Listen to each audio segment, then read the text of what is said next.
সকালবেলার ব্রেকফাস্ট আজকে সানডে, তো দেখাচ্ছি আমি কি ব্রেকফাস্ট করছি আজকে। কালকে থেকে না ভীষণ খেতে ইচ্ছে করছিল এই ম্যাগি, মানে অনেক সবজি টবজি দিয়ে, তো যেমন ভাবা তেমন কাজ। আর এই ম্যাডামটার মুখে যাই দাও তাই ওর বিস্বাদ লাগে, স্বাদ লাগে, এই হচ্ছে ঘটনা, তাই তো? কোনো কিছুই খেতে ভালো লাগে না। তো চলো আজকে সারাদিন কি রান্না করছি আমি তোমাদের সাথে শেয়ার করবো। फूल खिलते हैं, लोग मिलते हैं, फूल खिलते हैं, लोग मिलते हैं, मगर पतझड़ में जो फूल मुरझा जाते हैं वो बहारों के आने से खिलते नहीं। कुछ लोग एक रोज जो बिछड़ जाते हैं वो हजारों के आने से मिलते नहीं। उम्र भर चाहे कोई पुकारा करे उसका नाम, वो फिर नहीं आते, वो फिर नहीं आते। সরি, দুপুরবেলা চিকেন আর ভাত করেছিলাম, আর মণিমা দিয়ে গেছিলো একটু পাতা বাটা, তো ভেবেছিলাম দেখাবো, সে আর দেখাতে পারিনি কারণ একটু শরীরটা খারাপ লাগছে বলে শুয়ে পড়েছি আর কি। তো পরে দেখছি কি করবো না করবো, তারপর তোমাদের সাথে শেয়ার করবো। কিন্তু অনেক রাত্রিবেলা আমি প্রোগ্রামে গেছিলাম, তো প্রোগ্রাম থেকে ফিরে এসেছি অনেকক্ষণ আগে, 11টা সাড়ে 11টার মধ্যে, 11টা বাজে তখন আমি প্রোগ্রাম থেকে ফিরে এসেছি। কিন্তু তখন এসে না একদম খিদে পাচ্ছিল না, মনে হচ্ছিল কিছু খাবো না।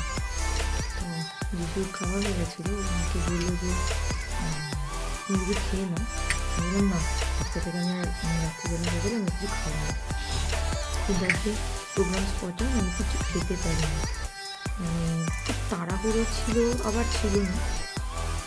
কিন্তু আমাদের না প্রোগ্রাম হয় সবার পর একেবারে শেষ হয়ে যায়, শুরু হয় শেষ হয়ে যায়। কিন্তু আজকে আবার মাঝখানে একটা ব্রেক হয়ে গেছিলো, যে কারণে খামোখা আধা ঘন্টা লেট হয়ে গেল। লেট হয়ে যাওয়ার পর আমাদের বাড়ি ফেরার তাড়া থাকে, সেই কারণে জাস্ট স্ন্যাক্স খেয়েছি অল্প 2-4টে, খেয়ে আর একটু জুস খেয়ে পালিয়ে এসেছি। কিন্তু ওইটা কি এমন একটা সময় খেয়েছি না যে তখন আর এসে যে রাত্রিবেলা রুটি খাই বা মুসলি খাই যাই খাই সেটা খেতে ইচ্ছে করছিল না। তো সেই জন্য ভাবলাম যে কিছু খাবো না। কিন্তু রাত্রি এখন বাজে হচ্ছে 1টা, এখন আমার প্রচুর খিদে পেয়ে গেছে। এখন খিদে পেয়ে গেছে কী করবো, আমার সবচেয়ে ফেভারিট খাবার তোমাদের দেখাচ্ছি, সেটা হচ্ছে বুঝতেই পারছো চাইনিজ রান্না। তো খিদে পেয়েছে, আমি এখন ম্যাগিটা খাই, একদম আস্তে কথা বলছি কারণ পাশের ঘরে দুজনে ভালো হচ্ছে। এবার আমি যখনই খাই যেহেতু আমার একটু স্বাদ করে বেচারা, কিন্তু এত রাত থেকে দেখতে আমি আর কিচ্ছু খেতে পারবো না, কারণ ও ওর পরিমিত খাবারটা খেয়ে নিয়েছে। আর আমি যখনই খাই ওর লোভ লাগে, সেই জন্য ও খেতে খায়, একটু হলেও খেয়ে নেয়। এতটা রাত্রে তো ওকে ডাকবো না, ডাকলে ওর একটা শরীরের প্রবলেম হতে পারে, ওই জন্য আমি খুব আস্তে ভয়েসে কথা বলছি আর একটাই লাইট জ্বেলেছি। ম্যাগিটা করে নিয়ে চলে এসেছি, এসে জাস্ট খাবো, খেয়ে চলে যাবো। তো আর কিছু কথা বলছি না আজকে রাত্রিবেলাতে।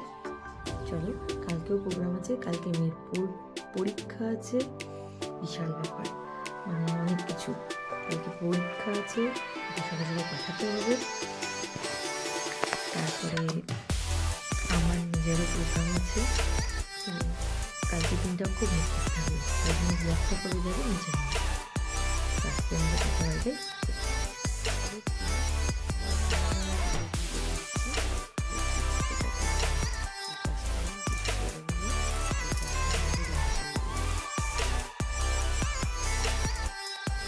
যাচ্ছি প্রোগ্রামে। এই বোতলটা আমার মেয়ে ভরে দিল, বললো যে মাম্মাম তোমার তো জল লাগবে, তো এটা আমাকে ভরে দিয়ে কথাটা বলবো।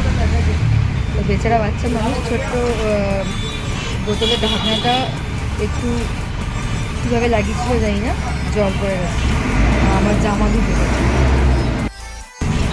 চলো বাকি তোমাদের সাথে শেয়ার করছি।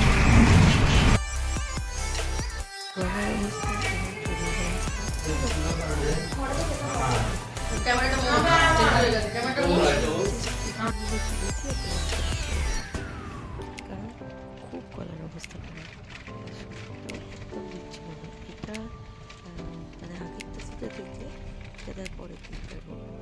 তো আমি জাস্ট বললাম না তোমাদের সাথে শেয়ার করছি, মানে পরপর আমার প্রোগ্রাম ছিল বলে আমি তোমাদের সাথে পুরো দিনের কিছু রেকর্ড করতে পারিনি। অনেকদিন পর না এই ময়দানের উপর দিয়ে যাচ্ছিলাম। সচরাচর আমার এদিকে প্রোগ্রাম পড়ে না, সেদিন কি এদিকে পড়েছিল তাই এখান দিয়ে যাচ্ছিলাম। এটা মোস্ট প্রবলি মিন্টু পার্কের প্রোগ্রাম ছিল, তো সেই কারণে এই রাস্তাতেই যাওয়া। আমাদের সাথে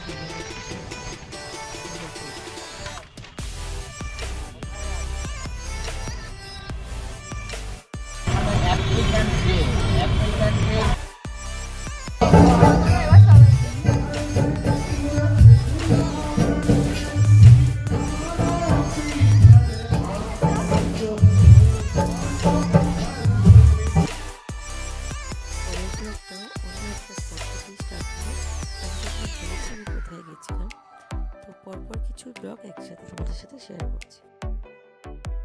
আজকে খুব সকাল সকাল বেরিয়ে এসেছি, কারণ কালকে আমি রাত্রি 3টের সময় ফোনটা পেয়েছি, তো খুব সকাল সকাল বেরিয়ে এসেছি।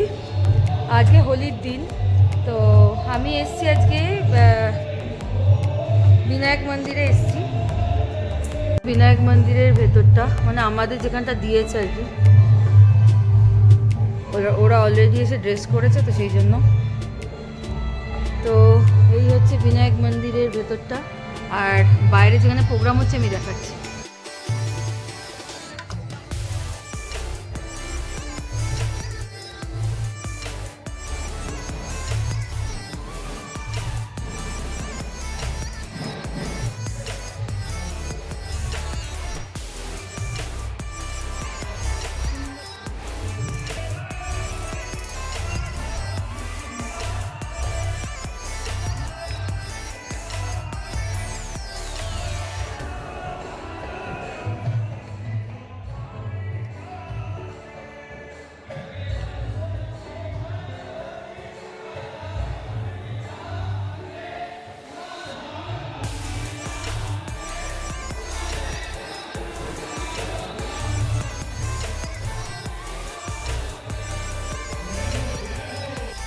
একটা জিনিস দেখাই, দরজাটা খালি দেখো না, আন্দাজ করতে পারছো?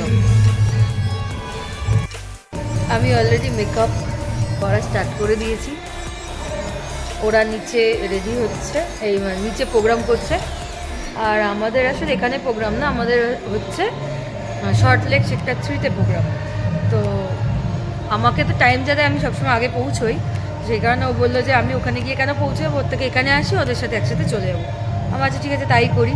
আমি আমার টাইম মতন এসে গেছি, রেডিও হয়ে যাচ্ছি অলরেডি। ড্রেস তো পরবো না এখানে, ড্রেস ওখানে গিয়েই পরবো, এখানেই পুরোটা তৈরি হয়ে যায়, এই হচ্ছে কথা।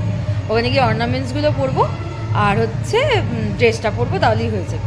তো চলো রেডি হয়ে যাই। এখানে আপাতত এই ভিউতে রাজবাড়ির ভিউতে, যদিও এটা সিদ্ধিবিনায়ক টেম্পল, পুরোপুরি রাজবাড়ির একদম ব্যাপারটা আর কি, ফিলিংসটা আছে। তো জাস্ট এই জানলাগুলোর হাইটটা দেখছো খালি, আমি বসে আছি আর আমার ওপরে আরও দুজন সেম আমার মতন বসতে পারে, তার নিচে আবার এরকম আছে, ধরো রাজা রাজা ফিলিংস হচ্ছে আর কি। চলো টাটা, এখন আপাতত এখান থেকে মেকআপটা করে তারপরে তোমাদের সঙ্গে কথা বলছি, ঠিক আছে? প্রোগ্রাম স্পটে পৌঁছে গেছি, এটা ছিল আমার সেদিনকার final look. And happy Holi, tata bye bye, good night.